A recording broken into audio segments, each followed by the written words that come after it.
पूर्वी पहाडी जिल्लाका विभिन्न पर्यटकीय गन्तव्यहरू घुम्ने क्रममा हामी धर्मदेवी नगरपालिका सङ्खुवासभा स्थित रहेको सामुदायिक पुस्तकालयतर्फ लाग्यौँ।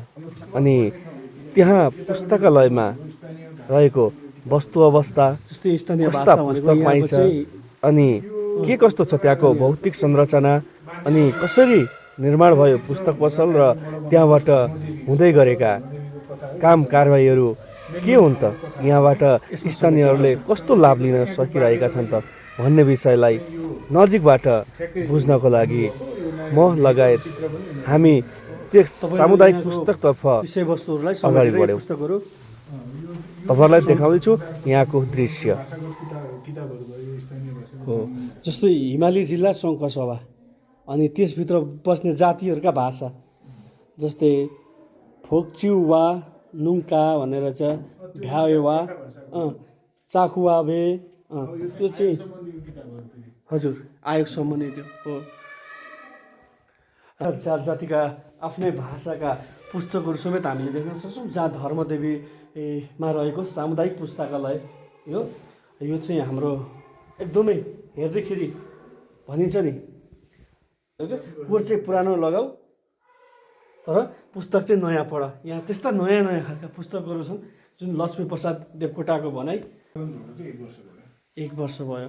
लगभग यहाँ हाम्रो भौतिक संरचना निर्माण गर्नुमा चाहिँ तपाईँको जस्तै स्थानीय सरकार या प्रदेश सरकार केन्द्रीय सरकारबाट स्थानीय सरकारबाट 50 लाख विनियोजन भएको थियो भने यो चाहिँ एसबिए शान्ति भोलिन्टियर एसोसिएसन एसबिए जापानिज संस्था एनजिओको सहयोगमा रिन्युएबलको सहकार्यमा चाहिँ यो अरू बनाउने पैसा चाहिँ उहाँहरूबाट दिनुभएको हो। 1 करोड 70 लाख चाहिँ उहाँहरूले प्रोभाइड गर्नुभयो। लगभग 1 करोड 70 लाख साथै स्थानीय सरकारको 50 लाख गरेर बनेको पुस्तकालय जहाँ चाहिँ विभिन्न बाली नालीका लागि पुस्तकहरू साथै साहित्य साथै विभिन्न आयोग लोकसेवाका लगायत विभिन्न जाति भाषीका पुस्तकहरू समेत यहाँ हामीले देख्न सक्छौँ। सूचना वा हेर्दै प्राविधिकसँग सब जोडिएको क्लास होइन सर? यहाँ के गर्नु जस्तो यहाँ हेर्दाखेरि जस्तो हाम्रो समुदायको मान्छेहरूलाई हामी चाहिँ मिसनको रूपमा कम्प्युटर शिक्षा प्रदान गरिरहेका छौँ। अहिलेसम्ममा चाहिँ तपाईँको 200 जना जति मान्छेले कम्प्युटर यहाँ निःशुल्क रूपमा सिकिसक्नुभयो। फेरि हाम्रो त्यो के छ भने कोर्स चाहिँ यो 5वटा मोडल छ। त्यो मोडलमा म यति मात्रै सिक्छु, सानो सिक्छु, ठुलो सिक्छु, सानो सानो प्याकेज युट्युब मात्रै सिक्छु भन्दा पनि पाइयो कि। यहाँ चाहिँ जस्तै हाम्रो स्थानीयवासीलाई चाहिँ बेसिक कोर्स चाहिँ फ्रीमा आएर सिक्न सक्नुहुन्छ। बेसिक एडभान्स सबै बेसिक तथा एडभान्स चाहिँ अब यो मोडल छ, यो मोडल अनुसार 5वटा मोडल चाहिँ हामीले सिकाउँछौँ। बेसिकदेखि लिएर एडभान्ससम्म होइन, सिबिसिबी बनाउनुदेखि लिएर सबै इन्टरनेटमा हुने दुरुपयोग त्यसमा हुने चाहिँ यो चाहिँ यहाँलाई पनि मैले भनिसकेँ धर्मदेवी नगरपालिकामा रहेको सामुदायिक पुस्तकालय जो यहाँ विभिन्न जाति भाषाका पुस्तकहरू साथै यहाँको स्थानीय उत्पादित वस्तुहरूलाई समेत पुस्तकमा चाहिँ समेटेर पुस्तक मार्फत चाहिँ यहाँको परिचयलाई चाहिँ बाह्यसम्म पुर्याउनको लागि यहाँहरूले ठुलो भूमिका खेल्नु भएको छ। जो पुस्तकालय समिति जो हामीसँग यहाँ हुनुहुन्छ सामाजिक परिचालक सामाजिक परिचालक म चाहिँ यो धर्मदेवी सामुदायिक पुस्तकालय तथा स्रोत केन्द्रको सामाजिक परिचालक। युवालाई कसरी आकर्षण गर्न सकिन्छ भन्ने हिसाबले यो युवाहरूको लागि चाहिँ यो वाद्यवादनको सामग्रीहरू भयो। यसलाई के पो भन्नु सर? ड्रम सेट युवा सम्बन्धीकै किताबहरू पनि छ। यहाँ सफल व्यक्तित्वका वैज्ञानिक शब्द भन्ने नानी बाबु भन्नुभयो यो मादलहरूको कुरा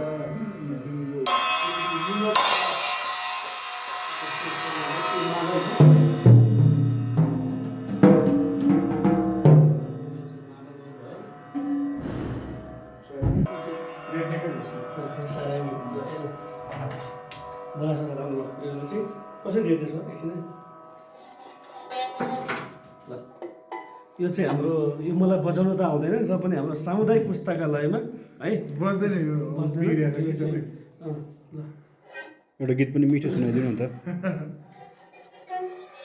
सैली रिसाउने माइली रिसाउने सबै खालको छ यहाँ। यो अब अलिक खतरा खाले कोही चिज आएको छैन।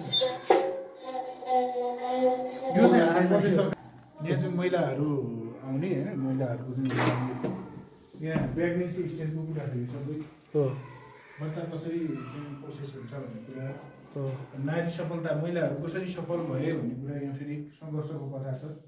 अब यो चाहिँ रियल एनाटोमी हुन्छ यहाँ चाहिँ महिलाहरूको बडी पार्ट कस्तो हुन्छ भनेर रियली हो। अब यो चाहिँ बच्चा यसो दुध खुवाउने सुताउने ठाउँ होइन। अनि यो लामखुट्टे मार्ने यो बच्चा जोख्ने अनि यो ज्वरो सोरो नाप्ने अक्सिमिटर सिटर सुगर नाप्ने सबै छ।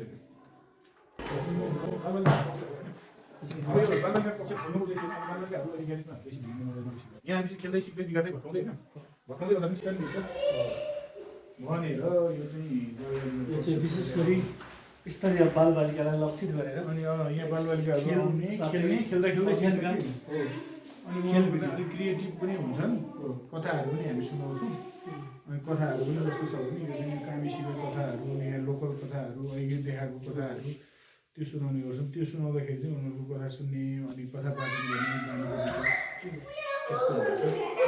अनि यो कथा सुनिकन चाहिँ उनीहरूले जङ्क फुड खान छोडेको होइन जङ्क फुडलाई अलिकति नराम्रो दृष्टिकोणले हेर्ने त्यो खालको चाहिँ छ। साधारण सभाहरू गर्नलाई हामीले खाना पनि दिन्छौँ अनि हाम्रै युथको लागि पनि छ। अब भोलि मात्रै हाम्रो यो चाहिँ वन पैदावार व्यवसायिक सङ्घको प्रदेशको तपाईँको साधारण सभा छ। बैठक कक्ष यो चाहिँ सुविधा सम्पन्न बैठक कक्ष हो होइन। यहाँ चाहिँ त्यो स्मार्ट टिभी छ नि यो स्मार्ट टिभी सहित चाहिँ हाम्रो 75 इन्चको स्मार्ट टिभी सहितको चाहिँ यो बैठक कक्ष प्रेजेन्टेसन गर्न सबै मिल्ने गरेको कक्ष हो। अनि तालिम पनि अस्ति हामीले सञ्चालन गरेको थियौँ यहाँ प्लम्बिङ तथा इलेक्ट्रिसियन भनेपछि कुनै तालिमहरू बैठक कक्षबाट विभिन्न बैठकहरू यहाँबाट सञ्चालन भए। हजुर डिहाइड्रेटर मेसिन हो। अस्ति हामीले तरकारी पशुधन तालिम दिएका थियौँ। त्यो चाहिँ तालिम दिँदाखेरि अब यहाँको स्थानीय स्तरमा उत्पादन हुने सागसब्जी चाहिँ समयमा बिक्री नहुने अथवा उसले नलाने ग्राहकले नलाने हुँदाखेरि चाहिँ अब त्यसलाई चाना काटेर सुकाउने डिहाइड्रेटर गर्ने र अनि प्याकेजिङ गर्नेको लागि हो। यो चाहिँ अब पुस्तकालयले बत्तीको मात्रै चार्ज लिएर किसानहरूलाई भोलिन्टियर एसोसिएसन र रि नेपालको सहयोगमा चाहिँ यो 3 तले भवन निर्माण भएर अहिले यो दोस्रो वर्षमा आइसकेको छ। र यो बिचमा चाहिँ हामीले समुदायमा गएर विभिन्न कृषि समूहहरू प्राल विज्ञान समूहहरू गठन गर्ने अनि कृषकहरूलाई विभिन्न किसिमको सल्लाह दिने उहाँहरूको चाहिँ जिज्ञासा सङ्कलन गर्ने अनि उहाँहरूको जिज्ञासा समाधान गर्ने विभिन्न माध्यमबाट तालिमहरू दिने कृषि सम्बन्धीको तालिम पशुपालन सम्बन्धीको तालिमहरू दिने अनि यहाँ चाहिँ युवाहरूलाई युवा सशक्तिकरणको तालिम दिने युवा रोजगारीमुखी तालिम दिने टिबेट अन्तर्गत चाहिँ हामीले यहाँ पशुपालन र तरकारी बेमौसमी तरकारी खेती तथा पशुधन तालिम पनि दियौँ।